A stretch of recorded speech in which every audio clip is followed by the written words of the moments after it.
It's a case that's already shaken a community to its core, and now it's only gotten more horrifying.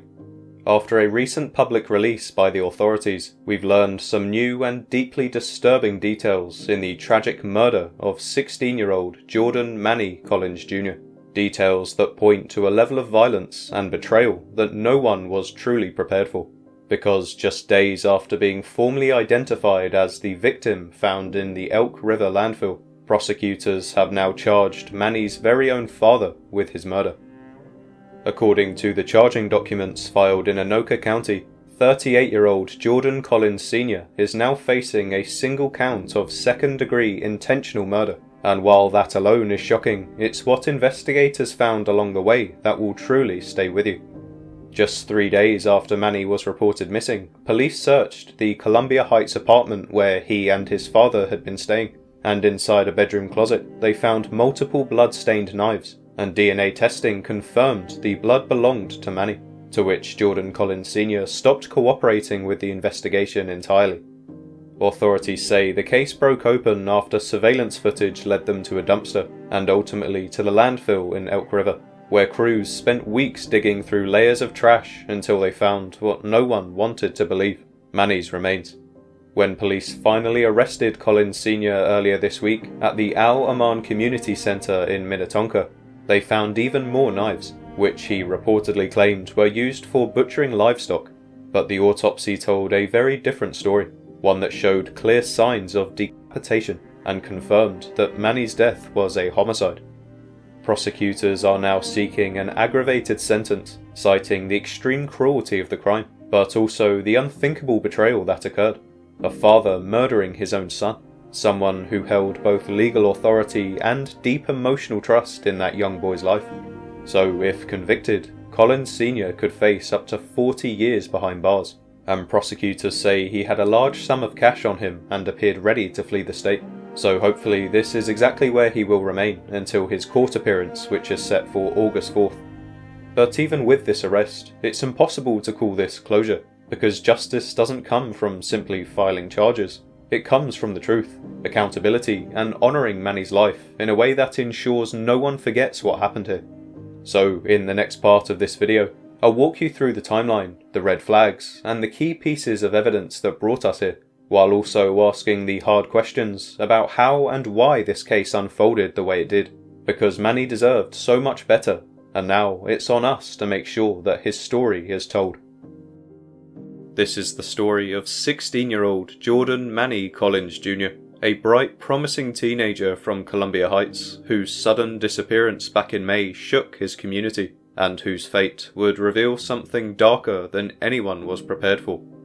Manny was last seen alive on the 8th of May, and at first, investigators considered the possibility that he had left voluntarily. Maybe he needed space, or maybe he was just working through something. But as the days passed, and no messages came in, that hope started to fade.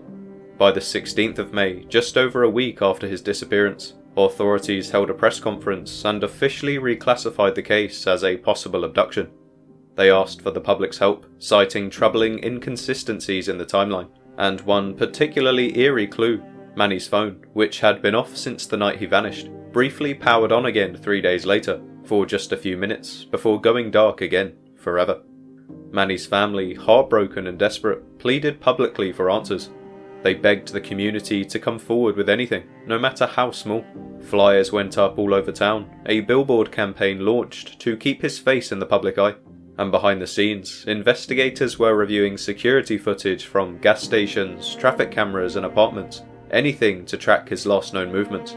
But the leads were scarce. No confirmed sightings, no transactions, just an overwhelming sense that something awful had happened. Police did note that they were investigating people close to Manny, and though they hadn't yet named any suspects, it became increasingly clear that foul play was likely. But still, with no physical evidence and no eyewitnesses, the case stalled, and the family continued clinging to what little hope remained. Well, at least that was the case, until the 4th of June. That's when the Anoka County Sheriff's Office announced they were launching a massive search of a landfill in Elk River, roughly 30 miles from where Manny was last seen. Investigators had obtained surveillance footage that appeared to show a body being dumped into a garbage bin, later picked up by a city waste truck and delivered to that exact site.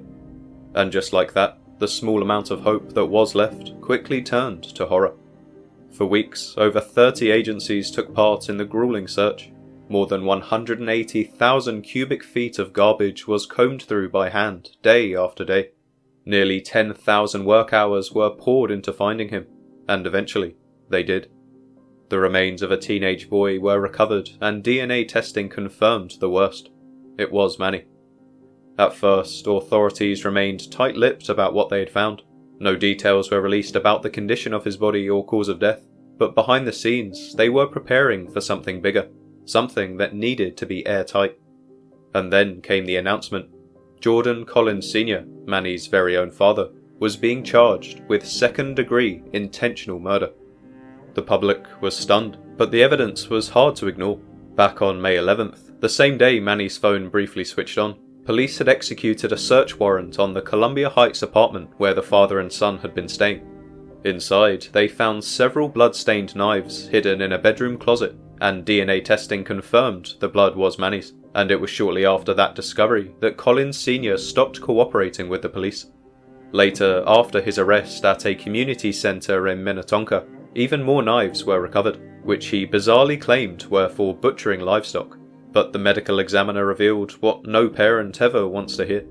Manny had been decapitated, and his death was unequivocally ruled as a homicide. So, prosecutors are now seeking an aggravated sentence, citing the sheer cruelty of the crime, but also the deep betrayal at the centre of it.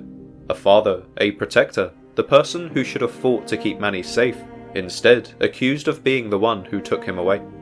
Collins Sr. is currently being held on a $3 million bail, with prosecutors noting he had a large amount of cash on him and appeared ready to flee the state, and his next court appearance is scheduled for the 4th of August. So with all of this disturbing information in mind, this case doesn't just leave us asking how, it leaves us asking why. Why would someone do this to their own child? What was happening behind closed doors that no one saw? And how can we make sure that justice is served for Manny? Because this wasn't just a missing persons case, this was a child's life, stolen in the most brutal way imaginable, and then thrown away like garbage. But Manny did matter, and he still does, so the very least we can do now is make sure that his story is never forgotten, so that these heartbreaking events can never repeat themselves.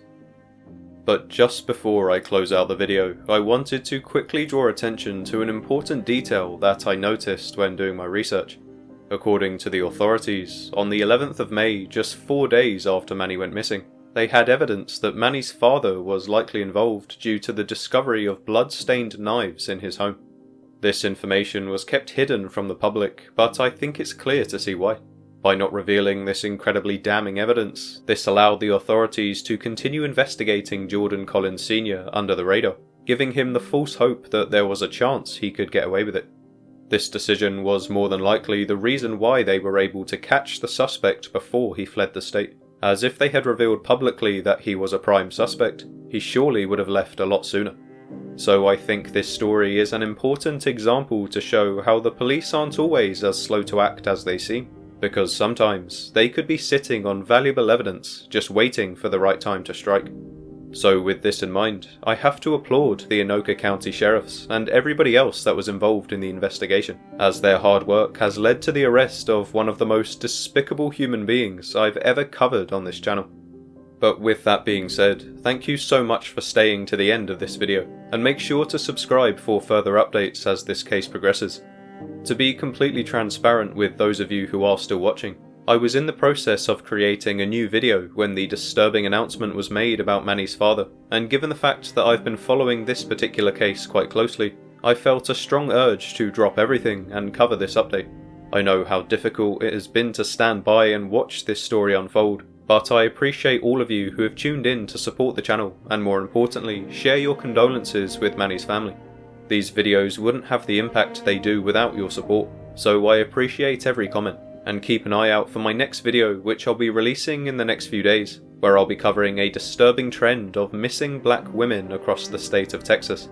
But until next time, thank you for watching, and feel free to check out the videos on screen now. which cover similar cases of missing teenagers across the country still waiting to be solved.